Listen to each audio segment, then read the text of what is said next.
Dell was representative of kind of like the first phase of Austin. And Icon, I think, is very representative of kind of like the next phase of Austin being the, convergence of technologies and very mission driven, right? And I think about the companies that are succeeding now are kind of really falling into that mission category. How do you see the Icons, the Overmatch thesis, and the Austin vibe kind of coming together? We talked a bit about the weirdness as being a vibe, and I think this is one of the things. You and I talked a little bit offline about this, but then we have kind of some of the stuff recently, like with South by and some of that tension. Where do you see kind of and then also at the same time we've had the huge migration of everybody kind of coming in the last 4 years, myself included. So where are you seeing the vibe of Austin right now? I think the vibe is mixed. I'll start with the positives.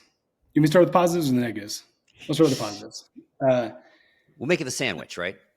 We'll make it a sandwich. Good news, bad news, good news. That's a great way to deliver anything if you are in management.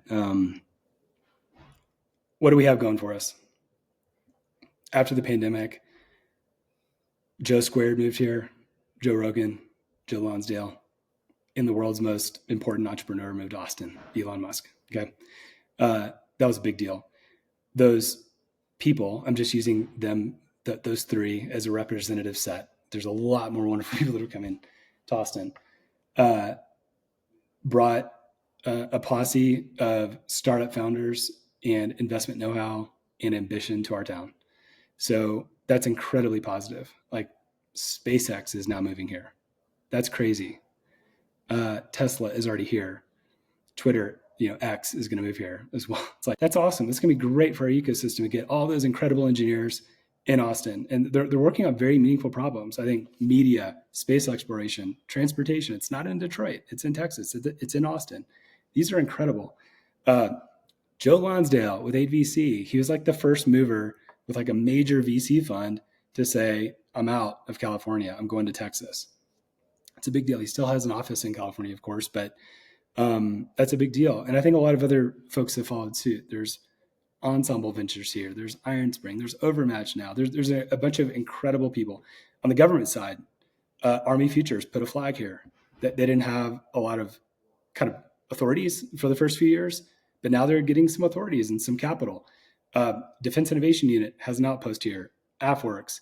So there's this, and then all the ecosystem players, Booz Allen Ventures, all those folks are here. Geez, you could have made this stuff up 5 years ago. If you told me, if we were kind of going back in time, you're like, hey, Evan, here's what's going to happen in the next 5 years. The world's most famous podcaster and comedian, Joe Rogan, is going to come. The world's wealthiest person and most ambitious person is going to move here. I just feel like, Jason, you're nuts, but it happened. And it's so good for our city. I know sometimes these folks get politicized, but taking the political stuff out of it, it's awesome. All right, that's the good news. What's the bad news? I think I think anytime there's a cataclysmic change in the city, there are people that dig in their heels in general. And we have a little bit of that they don't want change. They want the glory days. That they want to keep Austin weird. What Austin weird means to them is a sleepy college town with hippies and hipsters and dudes with fanny packs and hanging out, feeding their dog. I'm trying to create a caricature. Nothing wrong with fanny packs, nothing wrong with dogs at all. But it's kind of like really like a no growth mentality. Like we want it like it always was. And it's annoying that I can't get my latte in time. Okay. That's not good. Another thing that has really irked me, specifically, is Austin has been the kind of place that celebrates and wants to be a place where hard problems are solved in deep tech, but also defense and space, was South by's refusal to allow the Army specifically to sponsor during South by. And I don't know all the details, but that was one of those things is like, that's a weird part of Austin that just reared its head in a way that I think is incredibly disrespectful to the men and women in uniform. I mean, these are the kinds of people that have raised their hand and sworn to get shot at and to potentially die on behalf of our government. Like, and we tell them that they can't sponsor South by Southwest Interactive. It's like, you've got to be kidding me. You've got to be joking me. And so, for all the wonderful things that are happening, we still have, I think, some issues that we're still dealing with.